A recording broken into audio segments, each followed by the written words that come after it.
حضرت عاصم بن زمرہ سے روایت ہے کہ ایک جوان اور حسین لڑکا مدینہ میں مسجد کے سامنے رو رو کر یہ فریاد کر رہا تھا، اے میرے اللہ، اے میرے اللہ، تو ہی بہتر انصاف کرنے والا ہے، تو ہی رحیم ہے، مجھ پر رحم فرما اور میرے اور میری ماں کے درمیان انصاف فرما۔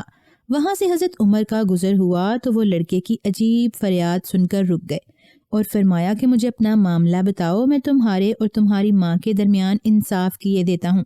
وہ لڑکا مزید رونے لگا اور روتے ہوئے یوں مدعا بیان کرنے لگا، میری ماں نے مجھے 9 ماہ پیٹ میں رکھ کر پالا اور دودھ پلایا، پال کر بڑا کیا، مگر اب وہ مجھے اپنا بیٹا ماننے سے انکار کرتی ہے اور مجھے گھر سے نکال دیا ہے۔ حضرت عمر فاروق غصے میں آ گئے اور کہنے لگے کہ ایسی کون سی ماں ہے جو اپنے بیٹے کو اپنا ماننے سے انکار کرتی ہے؟ آپ نے اس لڑکے کی ماں کو بلوایا۔ لڑکے کی ماں جب آئی تو حضرت عمر فاروق نے کہا، کیا یہ تمہارا بیٹا ہے؟ وہ کہنے لگی، نہیں، ہرگز ایسا نہیں ہے، یہ لڑکا جھوٹا ہے، میں اس لڑکے کو جانتی بھی نہیں، اور رہی بات میرے بیٹے کی تو جناب ابھی تک میری تو شادی بھی نہ ہوئی ہے، میں تو کنواری ہوں۔ حضرت عمر فاروق جو خلافت کی مستند پر پرجمان تھے اس عورت سے فرمانے لگے، کیا تمہارے پاس اس بات کا کوئی گواہ بھی ہے کہ تم ابھی کنواری ہو؟ اس عورت نے فوری اپنے 4 بھائیوں اور قبیلے کے کچھ لوگوں کو بلا لیا جنہوں نے لڑکی کے حق میں گواہی دی کہ لڑکی ابھی تک غیر شادی شدہ ہے۔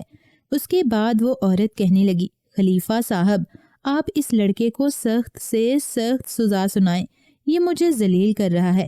اس کے بعد حضرت عمر نے لڑکے سے ثبوت مانگا تو اس نے کہا کہ میرے پاس اس کے علاوہ کوئی ثبوت نہیں کہ میں اس کا لڑکا ہوں، اور یہ میری ماں ہے، میں اس کے پیٹ سے پیدا ہوا ہوں، اس کے زیر سایہ پرورش پائی ہے۔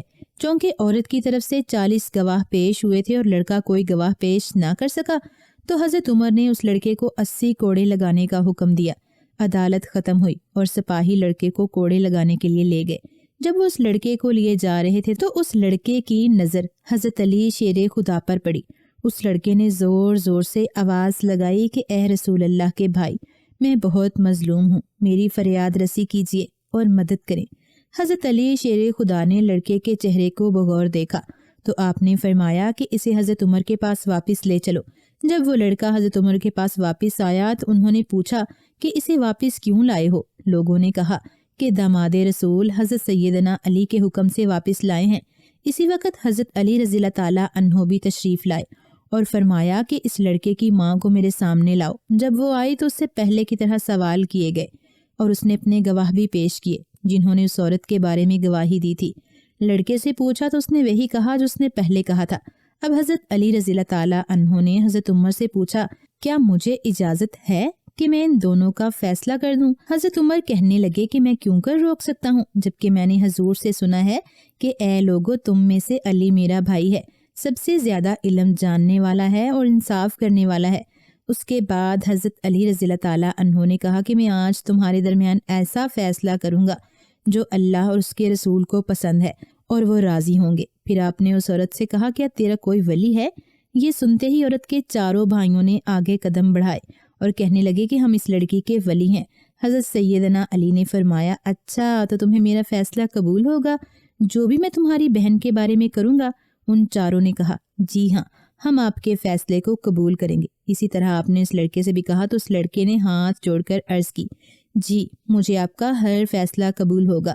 سب کی رضامندی لے کر آپ نے فرمایا کہ میں اللہ کو گواہ کرتا ہوں اور حاضرین کو بھی گواہ کرتا ہوں کہ میں نے اس عورت کو باوز 400 درہم کے اس لڑکے کے نکاح میں دیا اور 400 درہم اس لڑکے کو دیے کہ اس عورت کے دامن میں ڈال دے اور اس کا ہاتھ پکڑ کر اپنے مکان پر لے جا اور اس سے پہلے واپس نہ آنا جب تک غسل جنابت سے فارغ نہ ہو جائے۔ پوری عدالت میں سناٹا چھا گیا۔ یہ سنتے ہی وہ عورت چیخے مارنے لگی اور کہنے لگی، اے برادران رسول، کیا غضب ہو گیا ہے کہ میں بالکل ہی جہنم کا ایندھن بن جاؤں گی؟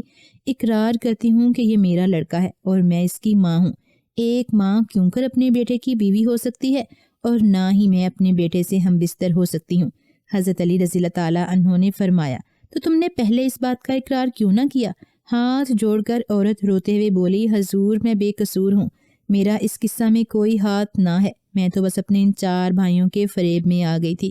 سب قصور میرے بھائیوں کا ہے کیونکہ انہوں نے میری شادی ایک مالدار سے کی جس کا انتقال ہو گیا، جس سے یہ لڑکا پیدا ہوا۔ جب یہ لڑکا بڑا ہوا تو میرے بھائیوں نے میرے لڑکے کو الگ کر دیا اور مجھے خوف زدہ کر کے یہ کہلوایا کہ یہ میرا بچہ نہیں ہے، تاکہ وہ میرے مرحوم شوہر کی تمام جائیداد پر اکیلے قابض ہو جائیں۔ مگر میرا دل میرے بچے کے لیے تڑپتا رہتا تھا۔ یہ کہہ کر وہ اپنے بیٹے کا ہاتھ پکڑ کر میرا بچہ کہتے ہوئے چل پڑی۔ حضرت عمر نے فرمایا کہ اس عورت کو جھوٹ بولنے اور تہمت باندھنے اور ہمارا وقت ضائع کرنے پر ابھی 2 کوڑے مارے جائیں۔